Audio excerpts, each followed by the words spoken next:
Showing how to take the lower fairing off of a Voyager 12. I apologize for this being so dark. It's raining outside, otherwise I would be doing it there where there's more light. And my shop is not really a shop. So anyway, tools that you will need. Number 2 Phillips screwdriver. There are 4 screws that you will need to remove in order to take this off. There is one right there at the front of the fairing underneath the light. There is one underneath the rear. I have an idea.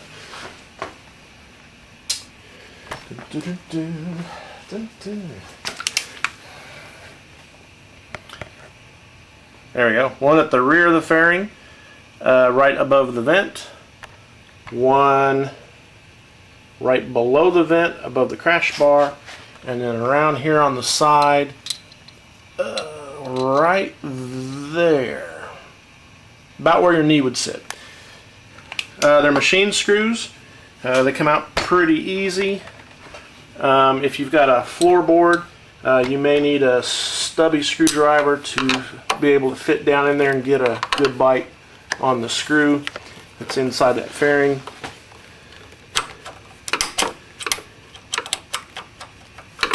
If your bike's been dropped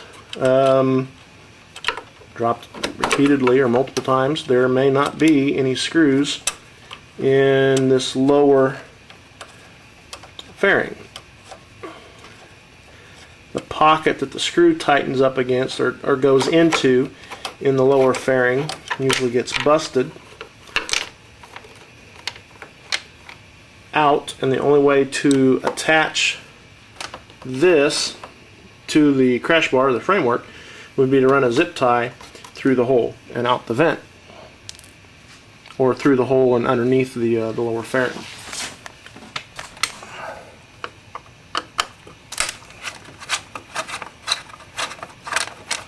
Most of these screws have a little plastic washer on them.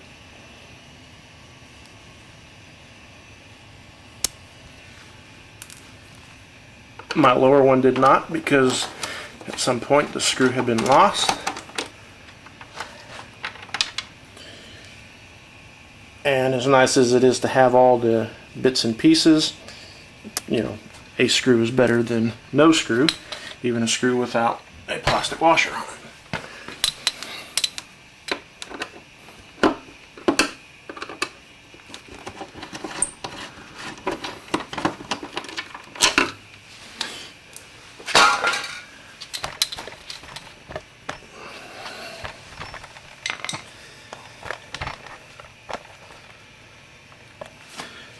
Now what I like to do when I take these off, ideally, is just pull it out and then rotate the bottom of it forward. Let's see if I can do that again, just like that. I'll rotate the bottom forward and then pull it out. What you want to watch out for is this little guy right here. This is where the screw goes that's in front of your knee. I don't know if I'm going to be able to show you or not. There is a little slot, if you will. Try and get some light on this. There, you can just see that slot. It's not really a slot as it is a pathway. The inner fairing, the plastic part, the cowling that goes all the way up, that has the pocket and stuff like that in it, runs all the way across, and so your knee would be sitting right about here. That little tab, if you try to pull the fairing off this way, that tab, the blind nut, will get caught right up in here, and you'll probably end up pulling it off of the fairing, and it'll go ding ding ding down inside the motor somewhere, never to be heard from again. So by taking that fairing and rotating it down, usually clears the inner fairing, or the cowling, the black cowling, so that it won't rip. You know, like this right here. You can pull those off if it gets caught on something. Same deal over here with that when you pull that down. But those 4 screws is all there is to pulling that off. You'll need to pull that off in order to get to the hardware that attaches, some of the hardware that attaches the upper fairing, like a big old screw right about there. But anyway, that's enough for that one. Alright, this video is going to show how to take the upper fairing off of a Voyager 12. In order to get this far, you need to take the windshield off, so you'll need to watch that video. You also need to take the lower fairing off. That one's not too hard, it's only 4 screws. Most of the people can figure that out, but there's a video on that. Tools for this particular job, I'm assuming that the bike is all stock and hasn't been messed with and no screws are missing or any funny business like that. You will need a number 3 or large Phillips, number 2 or just a standard Phillips. I'm trying to think what you actually need that for, but for kicks, let's say you need that. Possibly a pair of pliers. I know a lot of people like, oh, pliers, I know. The only reason you would need this is for the barrel nut or the nut on the speedometer cable, depending on how tight that is. Getting in there and just grab a hold of it to loosen it, I find, and tightening it back up so that it doesn't come loose on you while you're running down the interstate. These work pretty well. I don't really use pliers unless something like that. You know, again, the right tool for the right job. Don't use the number 2 screwdriver where you need a number 3 screw. This particular bike has had a couple other pieces of screws and stuff replaced. It's got an add-on light bar. Because of that, it's got different screws or longer screws. They're stainless Allens, so you'll need, on this particular bike, I gotta have some Allen wrenches. Most bikes, the screws that are underneath the nose that hold the headlight trim ring on and these screws back here are the same screws. Again, so there's 4 of them. There would be 4 of them. I told you in every video I'm going to drop something. So there we go. The number 3 screw here, and then this would be a number 3 screw, and then 2 more. Again, 2 that hold the headlight ring on, and 1 for each part or each nose. You know, 1 for the left nose of the fairing, and 1 for the right nose of the fairing. There is also a screw back here, right in the middle between the front screw for the lower and the rear screw for the lower. There's one big screw that attaches or supports the bottom of the upper fairing to the main framework or the sub framework on the front of the bike. Up top, you should still already have all the hardware off from the windshield. The vents, both the upper and lower vent, have ducts behind them that you'll have to line back up when you install the fairing. Taking it off, you don't really have to worry about it, but we'll cover that here in a second. This bike also has Baker wings on it, and so that's where we need this number 2. Most of those Baker wings come with sheet metal screws essentially, and most of them are underneath chrome caps or they use stainless screws, but most of them use a number 2 Phillips screwdriver to get those off. So that's why you need this, but only if you have a bike with the Baker wings on it. So what we're going to do first, we're going to undo the Speedo cable.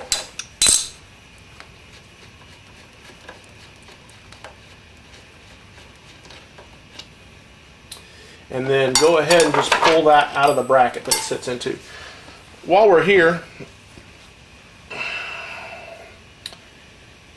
this outer sheathing, get you a knife normally the sheathing comes all the way up here to help support or stiffen this abrasion and stuff like that. Cut that inch off. When guys talk about water getting in the speedometer cable, the only way that I found, so you know your mileage may vary, the only way I found that water can get inside the speedometer cable and therefore into the speedo drive on the wheel is from this sheathing, which is open at the top. Let's see if we can with a light.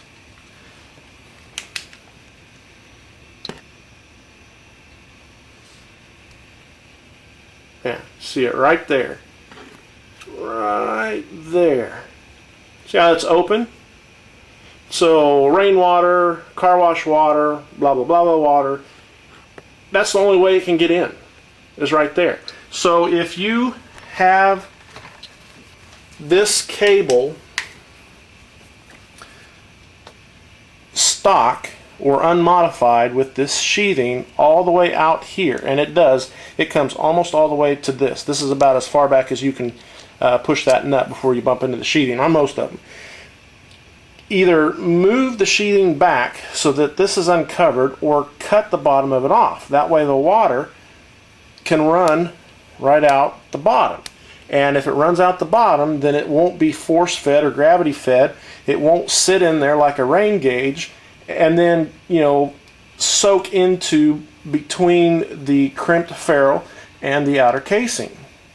Right? So just cut that back while you got it unhooked, and you shouldn't have. I've never run across, or I haven't noticed a problem with the water in the cable since I've done that.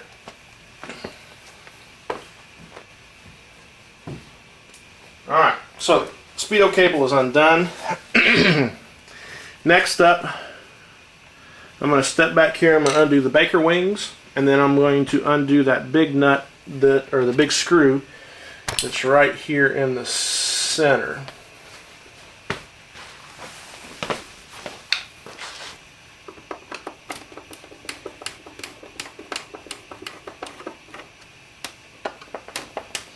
The Baker wings, for those of you that don't know, they have it, like I said, basically a sheet metal screw that runs through a hole in the bracket.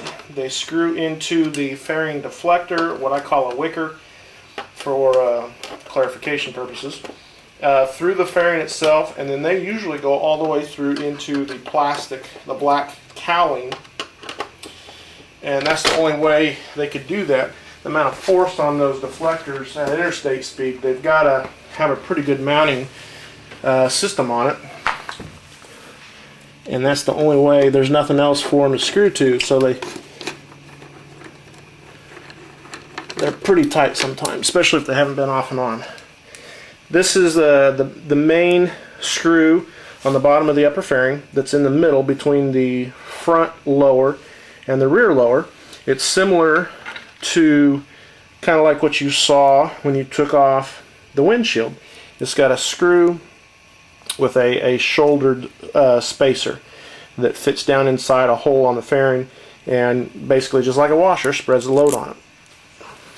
There are one of these on each side, and the screws that are underneath the nose, like that I mentioned earlier, the two that attach the headlight ring and the two that mount the nose of each fairing, one for the left, one for the right, look almost identical to this. The only difference is the one for the lower fairing back here is a hair longer. So you'll have two that are this long, and then four from underneath the nose that are a little bit shorter.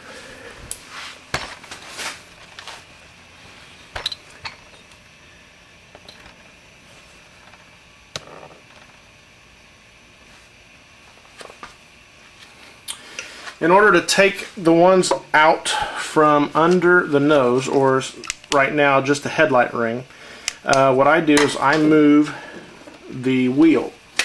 Let me back this up. I move the wheel, the front end. So all the way over to the right gives you enough clearance to get a straight shot at the screw on the left side of the nose. So we're going to take that off.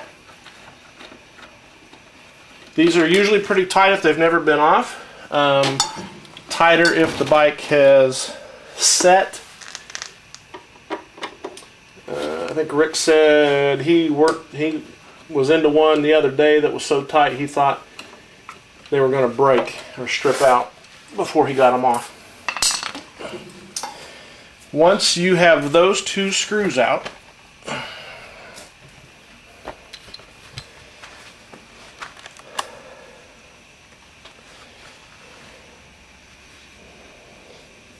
this should just come forward from the bottom. It won't come forward off the top.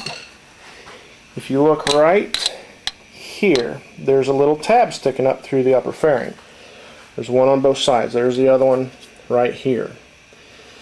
That is the upper mount or the upper retainers for the headlight ring.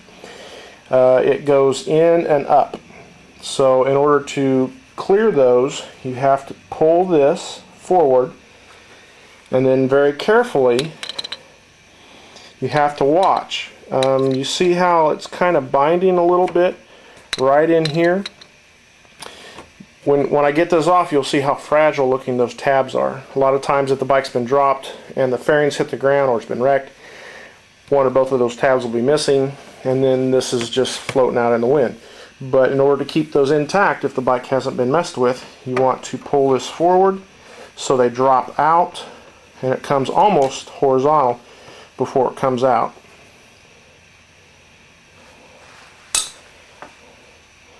That's all it is. Same thing putting it back in. In order to put that back in, almost horizontal, and then you can watch how it pivots in like that.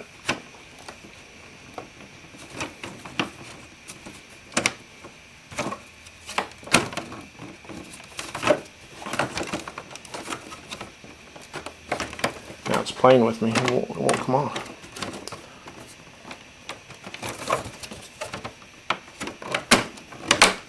There we go.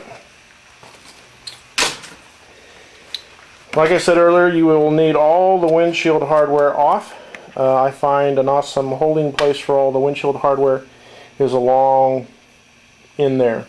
Notice I didn't practice what I preach, as that's the only screw that's on there right now. But this has to be loose. No hardware over here. We still have the stuff that's underneath the nose. We did the headlight one. We did the headlight ring hardware, and like I said, this bike has got extra doodads and stuff like that on it, and so it makes it more complicated than a stock or unmolested bike would be.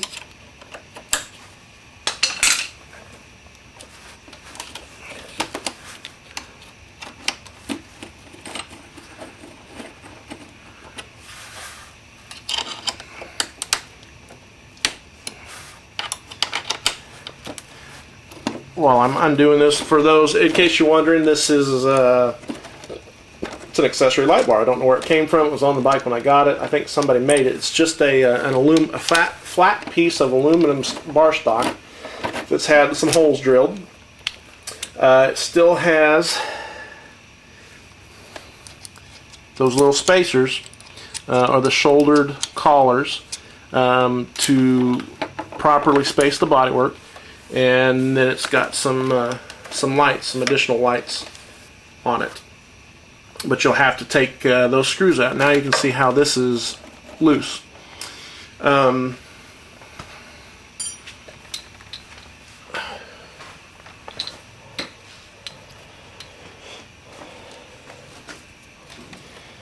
There's the Baker wing or the wind wing screws that run all the way through the fairing into the cowling. And there's the lower one. When you pull these off, there's a light up here and a light down here.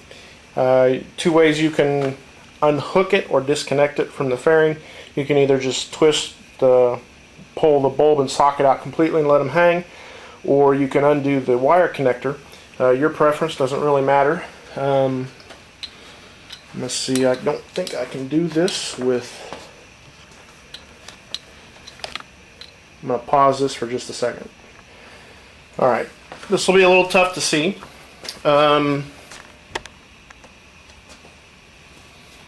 we'll see what we can do about working with it. What I do is I pull up here on this edge that comes down, basically the outside edge of the fairing. The cowling fits into a channel in the fairing, and it runs the length of basically where these, what would be the wicker or the outside deflector for the fairing. So they can be really tight. You also have to watch. This fairing has to come out this way towards the front a little bit for this part of it to clear the nubs or the mounting bosses where the mirrors go in. We're all clear down here. We do have the Speedo cable that we disconnected from the bottom, but it does run up through a hole in the fairing, so it's going to kind of want to come with the fairing even though it's still connected inside on the cluster. I usually start from the back.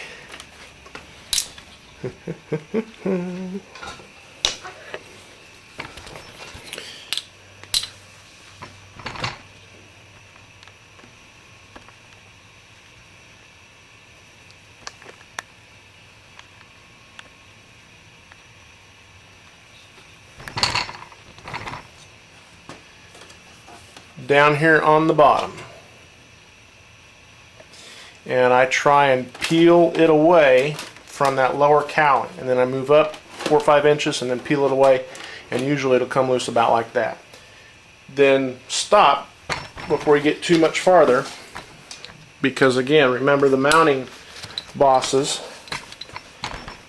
up here. As you pull this off now, you'll have the clearance for the bosses to clear those holes. Then as you go to pull away, you will only be able to pull it so far before... I need the third hand is what I need. Before the light, both on the top and the lower, before the wiring gets strained where you can't pull any farther. So that's where you would either undo the socket from the housing fixture, the light fixture, or undo the wiring. Your call. Then what you need to do is lower the fairing until you can get a hold of the Speedo cable, and then pull it up through that hole. Let that hang back down, and then set your fairing somewhere where it won't get stepped on, kicked, broken, mutilated.